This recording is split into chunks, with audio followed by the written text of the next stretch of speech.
참사 나흘째 희생자들을 추모하기 위한 시민들의 발길이 전국에서 이어지고 있습니다. 치료를 받던 20대 여성이 어젯밤 사망하면서 희생자는 155명으로 늘었습니다. 특별히 우려할 정도로 많은 인파가 모였던 건 아니었다고 말한 이상민 행정안전부 장관은 선동성 정치적 주장을 해선 안 된다는 취지였다고 해명했습니다. 책임을 회피하는 듯한 이딴 발언에 여당에서도 언행에 조심해야 한다는 지적이 나왔습니다. 일본과 홍콩 등 세계 곳곳에서도 어젯밤 헬로윈을 즐기기 위한 사람들이 몰려 나왔습니다. 하지만 현장에 배치된 경찰이 비상로를 확보하고 거리를 통제하는 등 질서를 유도하고 있었습니다. 시청자가 영상을 보내왔습니다. 화요일인 오늘 중부지방에는 낮까지 빗방울이 조금 떨어지겠습니다. 충남과 전북은 종일 초미세먼지 수치가 높게 오르겠고 수도권도 오전에 일시적으로 나쁨 수준을 보이겠습니다.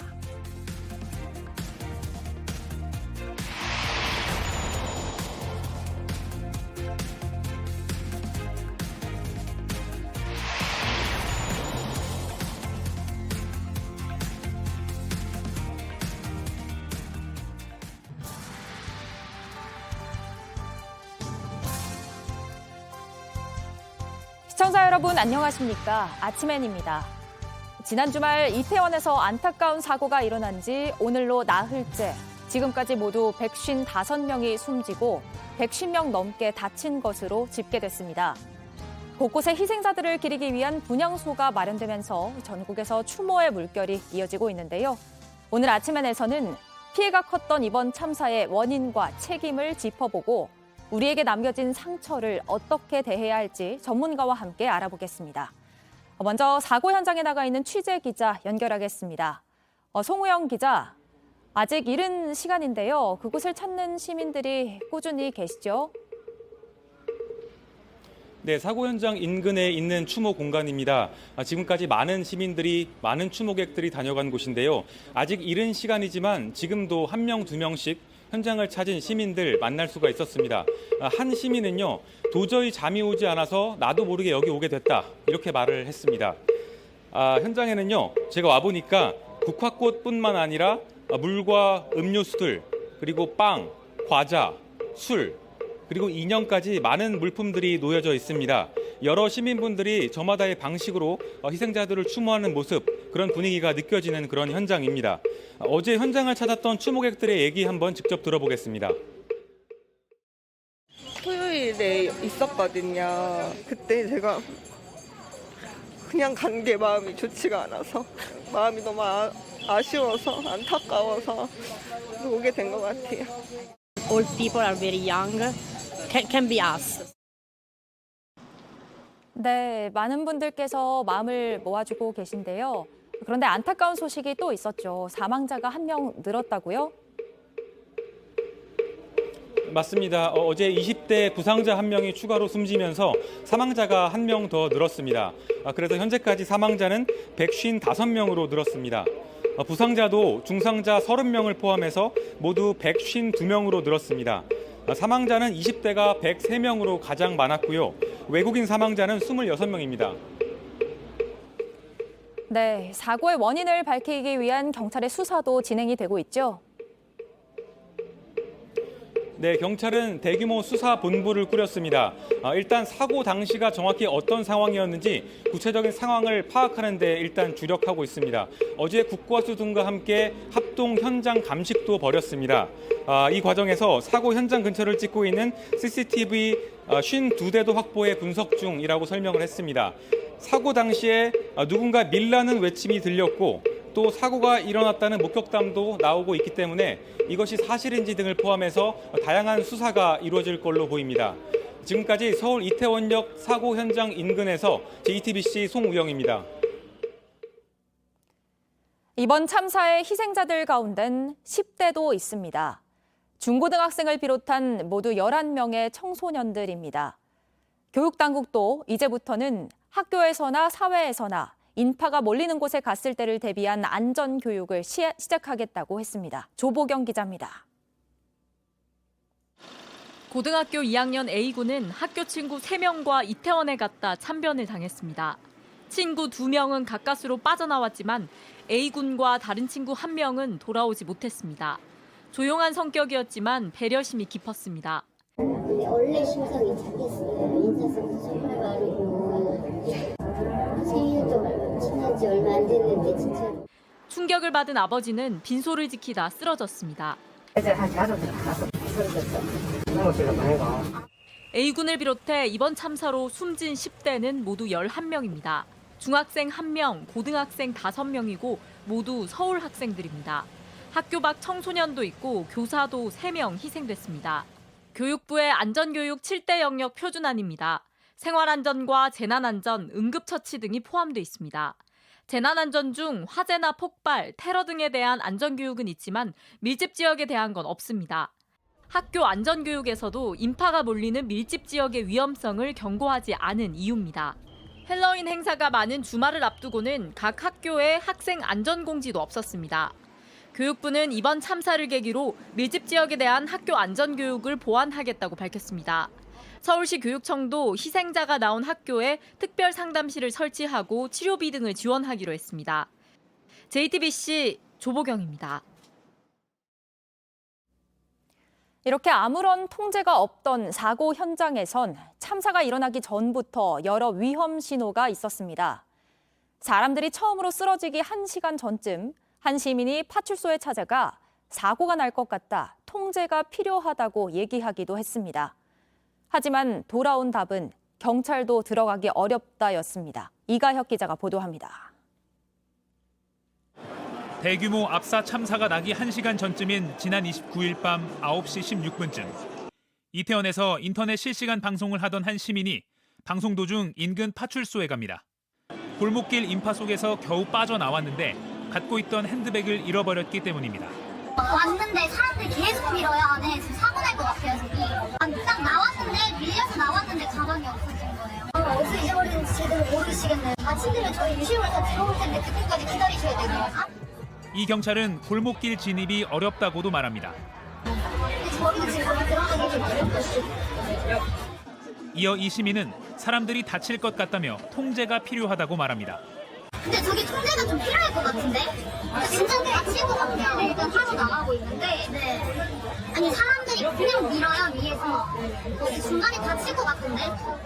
이 대화가 오가던 시각 이미 이태원역 일대는 사람들로 가득했습니다. 곳곳에서 작은 떠밀림 사고가 났고 일부 시민들은 경찰에 위험을 알렸습니다. 이따금씩 경찰관이 보이지만 대로변에서 보행자와 차 사이 안전관리를 하는 정도였습니다. 이 정도로 많이 올 줄은 몰랐다는 경찰. 이때부터라도 인원을 신속하게 늘려 현장 관리를 했어야 한다는 지적이 나옵니다. JTBC 이가혁입니다. 현장이 제대로 통제됐다면 상황은 달라졌을 수 있다. 이런 지적에도 이상민 행정안전부 장관은 경찰 인력 배치의 문제가 아니었단 취지의 발언을 해 논란을 키웠습니다. 재난관리의 최종 책임을 회피하고 있다는 비판이 거세지자 이 장관은 자신의 발언에 유감을 표명했습니다. 배양진 기자입니다. 이상민 행정안전부 장관은 서울광장 분향소에서 이태원 참사 희생자들을 조문했습니다. 그런데 취재진에게 논란이 된 발언에 대해 정확한 사고 원인이 나오기 전까진 섣부른 예측이나 선동성, 정치적 주장을 해선 안 된다는 취지였다고 해명했습니다. 이 장관은 정부 브리핑에서 경찰을 배치해서 막을 사고가 아니었다는 취지로 말한 바 있습니다. 그러면서도 서울 도심 시위로 경찰력이 분산됐다고도 말했습니다. 서울 시내 곳곳에서 여러 가지 소요와 시위가 있었기 때문에 이런 곳으로 경찰 경비 병력들이 좀 분산됐던 그런 측면이 있었습니다. 이 장관 스스로 정확한 사고 경위가 밝혀지기 전 책임을 회피하는 듯한 발언을 해 혼란을 키웠다는 지적이 나옵니다. 결국 행안부는 국민께서 염려하실 수도 있는 발언을 해 유감스럽게 생각한다는 입장을 냈습니다. 사고 당일 광화문 시위엔 경찰 기동대 등 6,500명이 배치됐습니다. 이태원엔 경찰 137명이 배치됐습니다. 대부분 현장 통제가 아닌 마약과 성범죄 등 범죄 예방에 투입됐습니다. 행안부는 이번 헬로윈 행사처럼 주최자 없이 시민이 모이는 경우는 재난안전법에 따로 규정이 없었다는 입장을 이어가고 있습니다. 하지만 재난안전법상 국가와 지자체는 재난관리의 최종 책임자입니다. 이런 책임을 인정하지 않은 이 장관의 발언에 여당에서도 아쉽다는 지적이 나왔습니다. 정부가 용산구를 특별 재난 지역으로 지정하며 이태원 사고를 사회 재난으로 인정한 만큼 책임지는 자세를 보여야 한다는 겁니다. 행안부와 경찰은 주최자가 없는 행사를 위한 안전관리 대책을 검토하겠다고 밝혔습니다. JTBC 배양진입니다. 이런 가운데 이태원 참사 당일 지하철 이태원역 무정차 요청을 두고 경찰과 서울교통공사가 진실 공방을 벌이고 있습니다. 참사가 일어나기 전 무정차를 요청했다는 경찰 입장에 서울교통공사가 사실이 아니라고 반박하고 있는데요. 오늘 아침에는 이도성 기자에게 자세한 이야기 들어보겠습니다. 네, 이도성 기자. 원래 이렇게 큰 규모의 집회나 축제가 열릴 땐 열차가 역에 서지 않고 그냥 지나가도록 하는 조치를 취하곤 하는데 이번엔 이런 조치가 아예 없었던 거죠? 네, 참사 장소는 서울 지하철역 6호선 이태원역 1번 출구 앞입니다. 무정차 통과가 이뤄졌다면, 출구에서 나오는 사람이 없었다면 참사 직전 그 혼잡한 상황이 덜하진 않았을까, 또 없진 않았을까 하는 생각이 뒤늦게 들곤 합니다. 대체 왜 무정차 통과를 하지 않은 건지 이를 두고 경찰과 서울교통공사가 반박에 재반박을 하면서 대립하고 있습니다. 이 서울경찰청은 어제 사고 발생 1시간이 지나서야 무정차 통과를 요청했다는 보도는 사실과 다르다며 대응에 나섰습니다. 현장에 있던 용산경찰서 112 상황실장이 사고가 발생하기 전인 오후 9시 38분에 무정차 통과를 요청했다며 요청 주체와 구체적인 시각까지 밝혔습니다. 예. 참고로 사고 발생 시간은 토요일 밤 10시 15분쯤입니다. 그러자 서울교통공사가 전혀 사실이 아니라고 맞섰습니다. 경찰이 최초 무정차 요청을 한 건 정확히 오후 11시 11분이라며 오후 9시 38분엔 오히려 역장이 경찰에 승강장이 포화 상태이니 외부 유입 승객을 막아달라며 요청했다는 겁니다. 그러자 경찰은 이태원 역장과 주고받은 통화 기록까지 공개했는데요. 용산서 112 실장이 오후 9시 38분쯤 역장과 1분 17초간 통화에 무정차 요청을 했고 오후 11시 11분엔 통화한 기록 자체가 없다고 설명했습니다. 양측이 서로가 맞다고 우기는 상황인데요.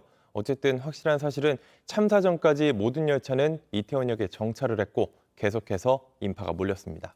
예, 지금 누구의 말이 맞는지는 모르는 상황이지만 무정차 조치를 취하지 않았던 것에 대한 아쉬움이 크게 남습니다.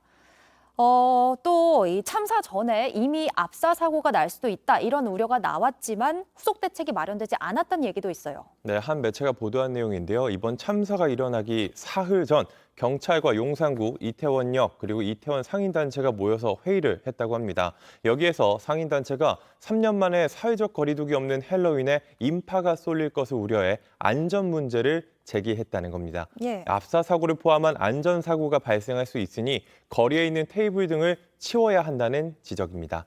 하지만 이런 우려에도 코로나19 방역 대책과 쓰레기 배출 등 논의만 주로 다뤄졌던 것으로 알려졌습니다. 이뿐만 아니라 일선경찰서에서도 참사 발생 전 안전 우려를 담은 내부 보고를 올렸지만 서울경찰청 경비 운용 계획에는 반영되지 않았던 것으로 전해졌습니다. 사고 발생 이틀 전 용산구가 열었던 긴급 대책 회의에서도 안전사고 관리 대책은 언급되지 않았습니다. 155명의 목숨을 앗아간 이번 참사, 막을 수 있던 순간은 이미 여러 차례 있었던 셈입니다. 예, 그래서 더 안타까운 상황입니다. 그리고 이제 이번 참사가 있은 이후에 문화예술 공연계에서도 잇따라 공연 등을 취소하는 일이 있는데 역시 공연을 취소했던 가수 이찬원 씨가 봉변을 당하는 일이 있었다고요? 네, 한 축제에 초대받은 가수 이찬원이 애도 물결에 동참하는 의미로 노래를 부르지 않겠다고 미리 공지를 했습니다. 전남 화순에서 열린 축제라 아예 가지 않을 수도 있었지만 직접 팬들을 만나 양해를 구했습니다. 국가 애도 기간이 선포된 만큼 지금 또 시기인지라 우리가 이곳에서 무대를 또 신나는 노래로 즐기는 것은 맞지 않다라고 판단을 했고 오늘 함께해 주신 여러분들도 너그러이 이해를 해주시고 쉽지 않은 결정을 한 이찬원에겐 박수가 쏟아졌고 주최 측은 환불을 원하는 관객에게 입장료를 돌려줬습니다. 예. 그런데 한 남성이 무대에서 내려온 이찬원에게 다가가 폭언을 하고 이찬원의 매니저와 몸싸움을 벌이기도 했습니다.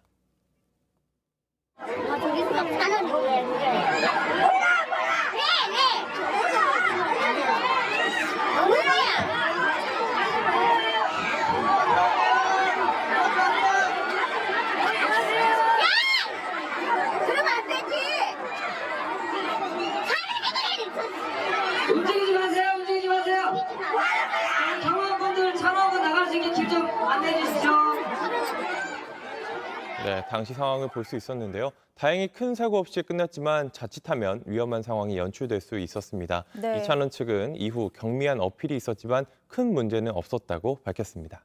네, 다행히 큰 문제가 없었지만 그래도 상당히 소리를 들어보니까 격렬했던 것 같은데 아무래도 뭐 행사나 공연들이 이렇게 줄줄이 취소가 되더라도 많은 분들이 이제 애도에 동참하는 마음으로 인정을 해주시면 좋을 것 같습니다. 지금까지 이도성 기자였습니다. 올해 헬로윈, 그전과 비교해 특별히 우려할 정도로 많은 인파가 모였던 건 아니라는 이상민 장관 말과는 다르게 사람들이 매우 많이 모였습니다. 저희가 2016년부터 이태원 골목이 달라져 온 모습을 쭉 비교해 봤는데요. 갈수록 사람들이 늘고 길을 막는 장애물도 많아지면서 우려할 만한 인파가 예상됐다는 지적입니다. 박창규 기자가 취재했습니다. 2016년 헬로윈, 이태원 해밀턴 호텔 뒤는 인파로 가득 찼습니다. 참사가 난 바로 그 골목 뒤편, 업소에 들어가려는 손님들이 줄을 섰고 행인들은 앞으로 나아가지 못합니다. 곳곳에서 재질이 미끄러운 전단지 뿌리는 모습이 포착되고 음악과 나팔 소리, 환호가 뒤섞입니다. 이건 뭐예요? 소리예요? 좁은 골목엔 물건과 음료를 파는 노점들이 들어섰습니다. 오후 9시부터 11시까지 2시간 동안 모습입니다. 2017년 이해 역대 최대 인파 20만 명이 모였습니다. 가장 복잡한 곳은 역시 해밀턴 호텔 근처. 영업 경쟁이 치열해지면서 노점도 늘어나는 게 눈에 띕니다. 2019년 상인회에서 나온 직원이 거리 안내를 맡았지만 사실상 손을 놨습니다. 해밀턴 호텔 골목 뒤편, 왼쪽엔 주류 광고판 역할 차량이 섰고 오른쪽엔 즉석 사진 부스가 들어섰습니다. 해마다 노점이 늘고 길은 좁아집니다. 코로나가 덮쳤던 지난해는 확연히 덜 복잡합니다. 공무원들이 골목 가운데서 한 명씩 발열을 확인합니다. 전문가들은 이 장면을 상황이 다르지만 앞으로 골목 안 안내를 시도해볼 단서는 된다고 봤습니다. 그리고 올해 3년 만에 찾아온 대목에 상인들은 더 공격적인 영업을 했습니다. 줄선 손님이 인파와 섞일까 구조물을 만들고 거리 곳곳엔 야외 테이블을 내놨습니다. 19시부터 22시까지 단속을 했어요. 아마 그때 당시에는 없었을 건데 이후에 나왔는지는 모르겠어요. 이번에도 괜찮을 거야라고 안심하는 사이 임계점이 찾아왔습니다. JTBC 박창규입니다. 이번 참사가 드러낸 제도적인 문제도 있습니다. 꼼수로 만든 임시벽 때문에 폭이 3m, 가뜩이나 좁은 골목길이 더 좁아졌습니다. 이 임시벽들은 희생자가 많이 나온 사고 현장 바로 옆에 있었습니다. 김한수 기자가 보도합니다. 사고가 난 골목입니다. 희생자가 나온 사고 장소 바로 옆에는 분홍색 임시벽이 설치돼 있습니다. 폭은 약 70cm 정도로 안에는 에어컨 실외기가 있습니다. 건축법상 도로의 폭은 4m 이상이어야 하는데 이 골목길 3m밖에 안 됩니다. 가뜩이나 좁은 길은 이 임시벽 때문에 더 좁아졌습니다. 그런데 이곳은 통행을 위해 공터로 남겨둬야 하는 공간입니다.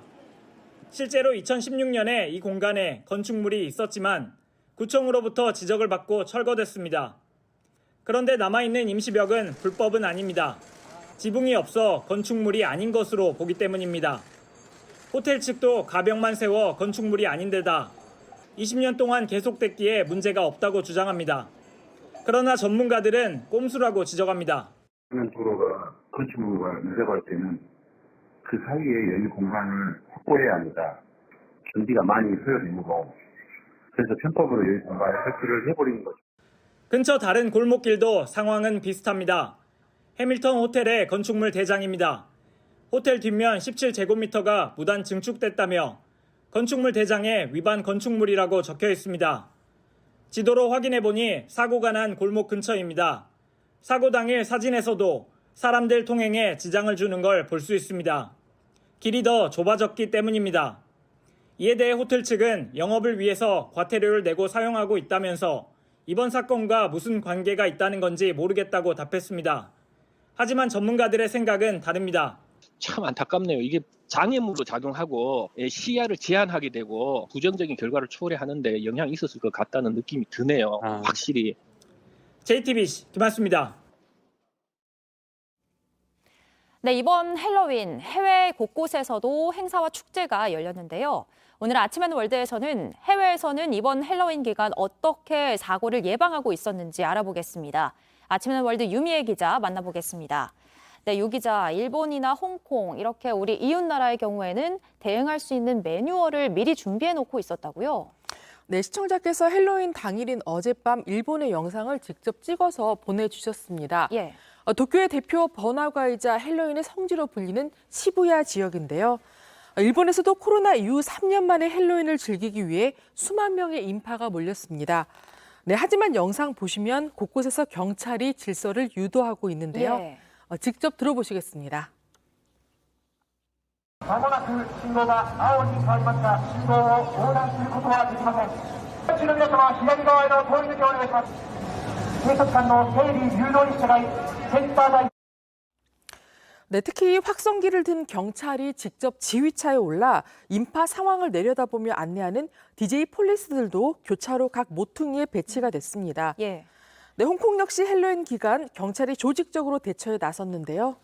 네, 홍콩도 구불구불한 좁은 경사로가 많다 보니 29년 전 새해 전야 행사에서 압사 사고의 비극이 있었잖아요. 예.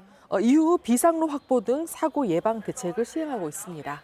네. 그러니까 경찰들이 이동 경로, 방향도 이렇게 꼼꼼하게 안내도 해주고 DJ 폴리스도 배치를 하고 여러모로 신경을 쓰는 듯한 모습이 담겨 있네요. 일본에서는 지자체가 또 헬로윈 한 달 전부터 지속적인 캠페인까지 벌인다고 하더라고요. 네, 그런데 이번 참사로 또 미국인 2명이 희생이 되기도 했잖아요. 그중에 한 명은 연방 하원 의원의 조카라는 소식이네요. 네, 켄터키대에 다니는 여대생이 미국 연방 하원 의원의 조카로 밝혀졌습니다. 브래드 웬스트럽 공화당 하원 의원은 의원실 홈페이지에 본인과 희생자 부모의 성명을 함께 올렸는데요. 희생자는 한국에서 한 학기 동안 유학 중이었다고 합니다. 부모는 너무나 참담하고 가슴이 무너진다는 심경을 담은 성명을 냈습니다.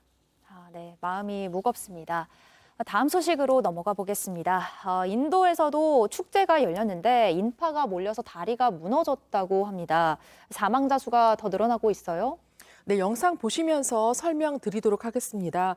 네, 끊어진 다리에 사람들이 매달려 있습니다. 사람들은 다리를 기어 오르고 강물에 떨어진 사람들은 가까스로 줄을 붙잡는데요. 현지 시간 30일 인도 서부에서 축제 도중 다리가 끊어져 140명 넘게 숨졌습니다. 예.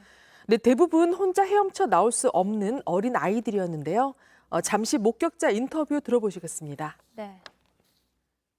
दीपावली की छुट्टी हुई थी बच्चों लोगों के और जो भी घूमने के लिए यहाँ पर आए हुए थे सभी एक के ऊपर एक थोड़ा पुल के अंदर ज़्यादा लोग होने की वजह से टूटने की वजह से ये घटना हुई। 네, 당시 다리 위에는 500명 넘는 사람들이 있었습니다. 150명 정도를 견디도록 설계가 됐지만 3배가 넘게 인파가 몰린 겁니다. 네, 사고가 난 다리는 1880년에 만들어져 폭이 1.25m에 불과했습니다.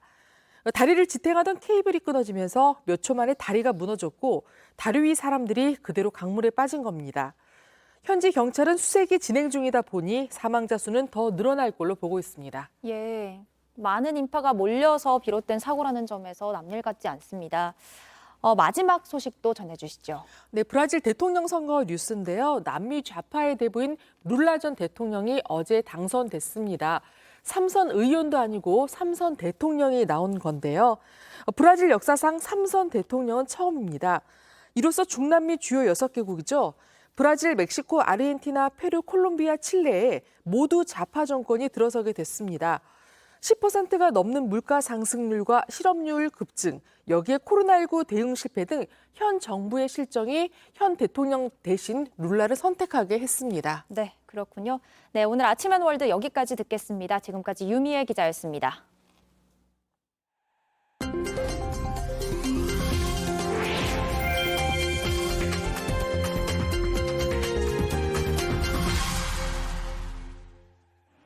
위태롭게 담장에 매달린 사람들. 하나같이 커다란 짐가방을 챙겨 들고 도로를 걷고 있습니다. 흡사 피난길을 떠올리게 하는데요. 세계에서 가장 큰 아이폰 생산기지인 중국 정저우 폭스콘 공장에서 직원들이 집단으로 탈출하는 모습입니다. 폭스콘 공장은 정부가 코로나 재확산을 방지하기 위해 정저우 씨를 봉쇄하자 곧장 30만 명의 직원들을 공장 밖으로 나가지 못하게 막았는데요. 하지만 식량과 의약품까지 부족해지면서 수많은 직원들이 걸어서라도 귀향하겠다며 도주를 선택했습니다. 이 같은 사연이 알려지자 공장 인근 주민들이 도로에 물과 음식을 놓아두며 직원들의 무사귀환을 바라고 있는데요. 뒤늦게 폭스콘 측도 차량을 마련해 직원들의 안전한 이동을 돕겠다고 밝혔습니다. 소녀에게 어른이 두툼한 조끼를 입힙니다. 세트로 헬멧도 씌우는데요. 우크라이나에서 활동하는 한 비정부 기구가 어린이용 방탄조끼와 헬멧을 제작해 지원에 나섰습니다. 공습 현장에 날아다니는 유리 파편과 총알을 피해서 우크라이나 어린이들이 보다 안전하게 대피할 수 있도록 한 건데요. 보호 기능을 한층 강화하면서도 어린이의 작은 체구에 무리가 가지 않도록 연구했습니다. 우크라이나 검찰 발표에 따르면 현재까지 러시아군의 공격으로 사망한 우크라이나 어린이는 430여 명에 달한다는데요. 부디 이 보호장구들이 못다 핀 어린 생명을 지키는데 도움이 됐으면 좋겠네요. 강가의 오두막이 시꺼먼 연기를 뿜어내며 활활 타고 있습니다. 콜롬비아 경찰이 공개한 영상입니다. 아마존 열대우림에서 불법으로 금을 채취하는 사람들이 쓰는 곳인데요. 수색 포위망이 좁혀오자 불을 지르고 달아났습니다. 이런 불법 채광은 수은 같은 독성 물질을 사용해 강과 산림을 파괴할 뿐만 아니라 인근 주민들에게도 심각한 피해를 입히고 있는데요. 수십 년에 걸쳐 단속을 하고 있지만 최근 코로나와 전쟁 여파로 국제시장에서 금 가격이 상승하면서 더욱 극성을 부리고 있습니다. 지금까지 AI가 픽한 세상, 제나가 전해드렸습니다.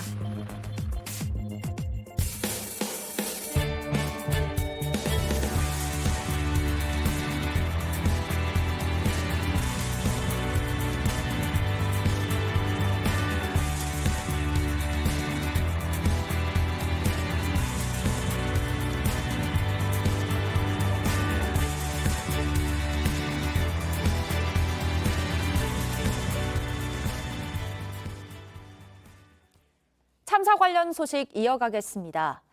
이번 참사로 또 한 가지 걱정되는 건 우리에게 남겨진 트라우마입니다. 현장에서 간신히 빠져나온 생존자를 저희 취재진이 만나봤는데요. 바로 옆에서 선체로 의식을 잃고 쓰러지는 사람들을 바라볼 수밖에 없었다고 했습니다. 이것만으로도 큰 상처인데 왜 참사 현장에 갔냐는 비난과 조롱의 댓글이 더 힘들게 한다고 했습니다. 박상욱 기자입니다.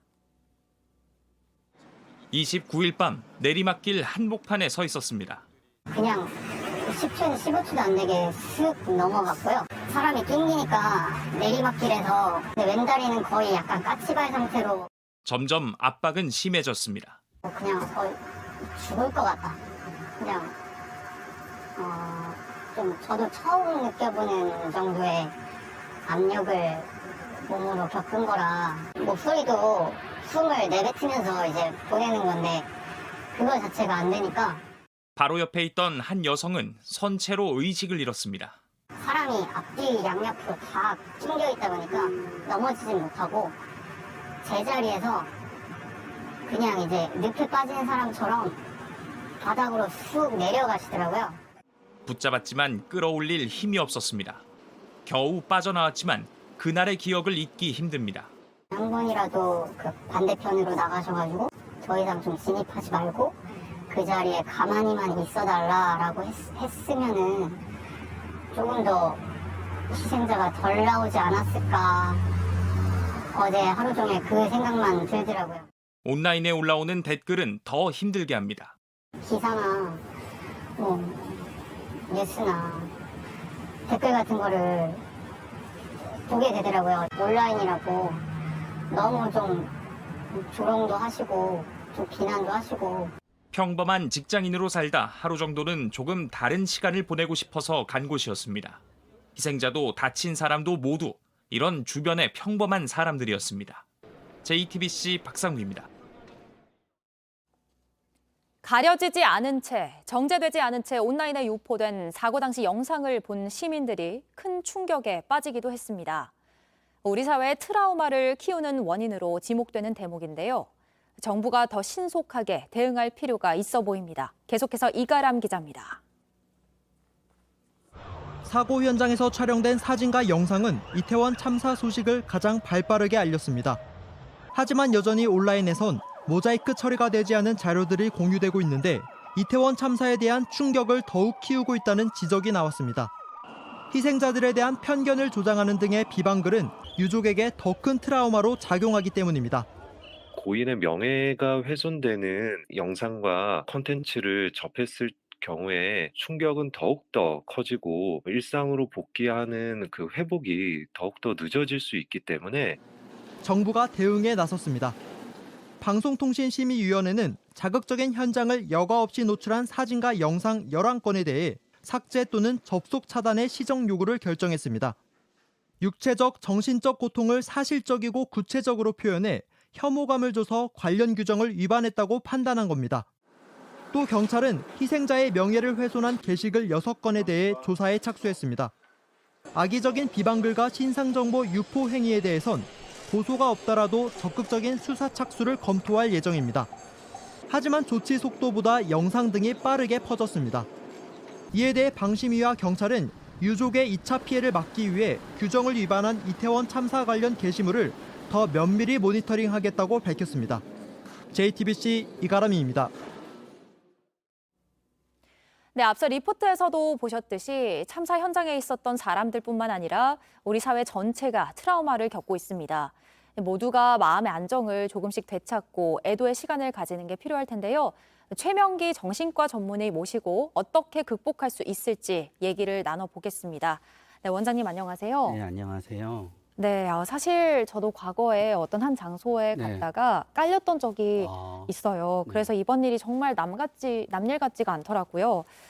아직도 그때 기억이 이렇게 생생한데 압박 사고는 정신적으로도 후유증이 아주 심하죠. 네, 맞습니다. 우리가 이제 보통 목이 한번 이렇게 졸리거나 다쳐서 숨을 못 쉰 경험을 한 분들은 계속 잊지를 갖다 못합니다. 압박 사고는 일단 제일 처음으로 숨을 굉장히 쉬지 못하기 때문에 우리한테 커다란 공포를 남기게 되고요. 또 압박 사고는 우리가 평소에 느낄 수 없는 본인이 아마 살아본 중에 가장 심한 신체적 고통을 갖다 느끼게 됩니다. 그러면서 일반 사고와 다르게 압박 사고는 주위에 굉장히 많은 사람들이 있고 또 그게 굉장히 어떤 공포의 아우성 소리라든가 분위기를 갖다 자극하기 때문에 이 모든 게 합쳐지게 되면은 굉장히 잊혀지지 않는 계속 트라우마로 남게 될 가능성이 있습니다. 예. 무엇보다 사랑하는 가족들을 잃으신 지금 유가족분들이 가장 걱정이 많이 되는데 이렇게 사회적 참사가 일어난 경우라면 이분들에 대한 좀 체계적이고 전문적인 조치가 필요할 텐데요. 네, 맞습니다. 보통 우리가 통상적인 애도 기간을 한 2달 정도로 생각합니다. 그런데 이렇게 엄청난 일을 겪고 나면은 애도의 어떤 수준을 넘어서서 우울증으로 전환이 되었더라도 본인들께서는 이렇게 자녀를 갖다 잃었고 너무너무 슬프니까 이거는 당연해라고 생각하게 되시게 됩니다. 그렇기 때문에 일단은 애도 기간이 지난 다음에 계속 우울증의 증세가 지속이 되나를 봐야 되는 거고요. 그런 다음에 일단 이렇게 슬픈 경우에 우울증이 있게 되면은 우리가 이게 아닐 때는 치료에 대한 어떤 동기가 있습니다. 모든 우리들은 치료를 받고 다시 원래 생활로 복귀한다든가 목적이 있게 되는데 특히 자녀를 잃은 경우에는 삶 자체의 목적이 사라졌다고 생각하기 때문에 치료 자체를 갖다 받는다는 거에 아무런 의미를 두지 않습니다. 그래서 그 부분에 있어서 우울증으로 넘어가지 않나를 갖다 일단 체크하고 우울증으로 넘어간 상태에서 굉장히 극단적인 생각을 하거나 그런 분에 대해서는 적극적인 치료를 갖다 유도할 수 있는 어떤 체계적인 계획이 필요하다고 생각합니다. 네, 알겠습니다. 또 현장에 있었던 의료진, 경찰, 소방관들은 말할 것도 없고 사고 수습을 도와주셨던 일반 시민분들도 정말 걱정이거든요. 의료진으로서 어떻게 보시나요? 일단 우리가 대부분의 우리들은 그냥 통상적인 어떤 지인이 돌아가셔서 임종을 지켜본다든가 그런 거를 제외하면은 죽음의 순간을 갖다 볼 수 있는 경우가 거의 없습니다. 그런 다음에 또 이번 사고와 같은 경우는 그 어떤 그 시신들의 어떤 그 모습이 우리가 뭐 영화를 접했을 때 생각하는 돌아가시는 분들의 마지막 모습과는 굉장히 커다란 차이가 있습니다. 네. 그렇기 때문에 우리는 모두 인간은 이렇게 움직이고 인간이 이렇게 숨을 쉬고 얘기하고 만약에 내가 죽더라도 나는 그 모습 이럴 거라는 어떤 생각이 있게 되는데 완전히 그 생각이 이제 없어지게 됩니다. 그런 다음에 가장 처음으로 접하게 되는 또 시신이 장소에서 보셨던 분 같은 경우에 굉장히 많은 시신이 굉장히 어떤 그냥 하나의 물체로 있는 장면을 갖다 보게 되면은 물체 굉장히 그 자체가 마치 공포 영화에서나 볼 수 있었던 커다란 충격으로 다가와서 잊지 못할 수 있습니다. 예. 또 거기 계셨던 당사자분들도 그렇고 이 사고를 지켜봤던 많은 분들이 또 상처를 입고 계신데 지금 세월호 참사 때처럼 수많은 국민들이 전체적으로 트라우마를 겪을 수 있다 이런 이야기도 나오거든요. 네, 이제 조금씩 이제 다른 이렇게 경우를 생각해 보면 일단 그 장소는 상당히 많은 분들이 가셨던 장소입니다. 네. 그렇기 때문에 그 장소에 갔었던 사람들 거기에서의 본인의 어떤 생각할 수 있는 부분들이 있었던 분들은 이분들의 죽음이 남의 일 같지 않은 거예요. 그렇기 때문에 커다란 영향을 받게 됩니다. 그런 다음에 20대, 30대 같은 경우에는 이분들의 나이와 본인의 나이가 비슷하기 때문에 또 인생을 살다가 올 겨울이나 가을에 굉장히 힘든 일이 있게 되면은 또 이런 것들이 생각이 나면서 삶의 의미가 뭔가라고 생각하면서 아픔을 겪게 되고요. 그런 다음에 또 부모님 연령에 해당되는 분들은 또 이게 남 같지 않기 때문에 굉장히 커다란 슬픔에 빠져들 수 있습니다. 네, 장소가 확실히 이태원이기 때문에 젊은이들도 또 어른들의 경우에도 더 많이 공감하고 많이 아파하시는 것 같아요. 제일 중요한 건 지금은 인식을 못할 수도 있지만 앞으로도 지금 외상 후 스트레스 장애라고 하죠. PTSD가 발생할 수 있는 확률이 큽니다. 이 트라우마를 겪고 있는지 어떻게 알 수 있는지 그리고 상처가 커진다면 어떻게 대처해야 하는지 말씀 좀 부탁드립니다. PTSD는 크게 세 가지 범주의 증세로 이제 있게 됩니다. 첫 번째는 한 달이 지나도 계속 사고 과정이 떠오릅니다. 어떤 형태, 다양한 형태일 수도 있습니다. 만약에 뭐 벽이나 건물만 봐도 떠오를 수도 있고 혹은 꿈에 계속 나타날 수도 있습니다. 그래서 난 생각하고 싶지 않지만 계속 떠오릅니다. 사고의 광경이. 두 번째는 사고와 관계된 거는 모두 다 우리는 회피하려고 하게 됩니다. 그래서 어떤 분은 심지어 외출을 못하게 되고요. 어떤 분들은 텔레비에서 뭐 그 특정 장소 이름이 나오는 순간부터 굉장히 힘들기 때문에 그거를 전부 피하려고 하게 됩니다. 그래서 회피 반응이 벌어지고요. 마지막은 이제 몸의 자율신경계 반응이 일어나게 되는데요. 작은 어떤 뭐 전화 소리나 자극에도 굉장히 놀라게 되는 건데 오히려 역설적으로 우리가 평소에 느껴야만 되는 희노애락에 대해서는 굉장히 둔해지게 됩니다. 네. 그런데 사실 외상 후 스트레스 장애는 1년 정도를 놓고 보면은 10명 중에 7명은 어느 정도 회복이 되십니다. 저절로도. 그러나 10명 중에 3명, 1년 이상 지속되시는 분들은 그 다음에 계속 평생 살아가시면서 영향을 받아서 좋아졌다 나빠졌다 하게 됩니다. 그렇기 때문에 만약에 한 달이 넘어서도 아까 말씀드린 자꾸 나쁜 광경이 회상이 되는 것, 회피 반응, 자율신경계 반응이 지속이 된다 그러면은 그거는 조기 치료를 갖다 통해서 장기적인 외상 후 스트레스 장애로 가지 않게끔 적극적으로 치료하는 것이 중요합니다. 네, 그 치료를 할 수 있는 방법 좀 마지막으로 소개해 주세요. 네, 치료는 약물 치료가 있을 수 있고요. 그 다음은 그 안 좋고 굉장히 괴로운 광경이 있게 되면은 우리가 음반이 튀듯이 그 광경에서 계속 머물게 되는 거지 그 다음으로 넘어가지 못합니다. 그거를 이제 도와주게 되는 이완요법을 갖다 병행한 이제 면담요법이 있을 수 있습니다. 네, 뭐 이렇게 내가 빨리 벗어나야겠다, 치료를 받고 싶다라는 생각이 드실 때 어떻게 하면 좋은지까지도 설명해 주실 수 있으실까요? 뭐 이렇게 상담 전화는 어떻게 해야 하는지. 네, 지금 저는 정부에서 현재 운영하고 있는 전화 시스템도 생각보다 커다란 도움이 됩니다.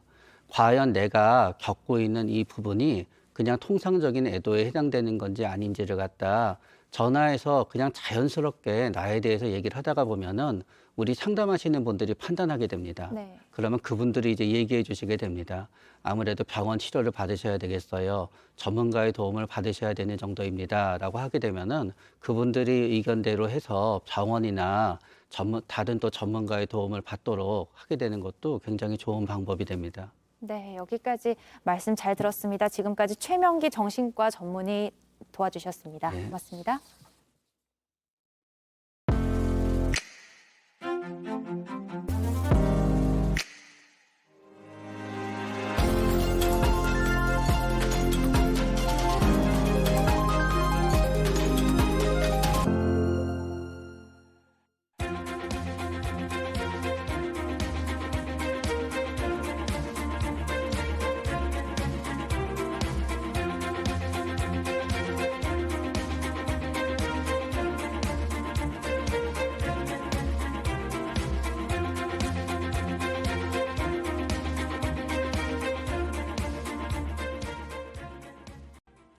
한국 수력 원자력이 폴란드 민간 발전사와 원전 협력을 약속하면서 최대 40조 원대 에너지 수출기를 열었습니다.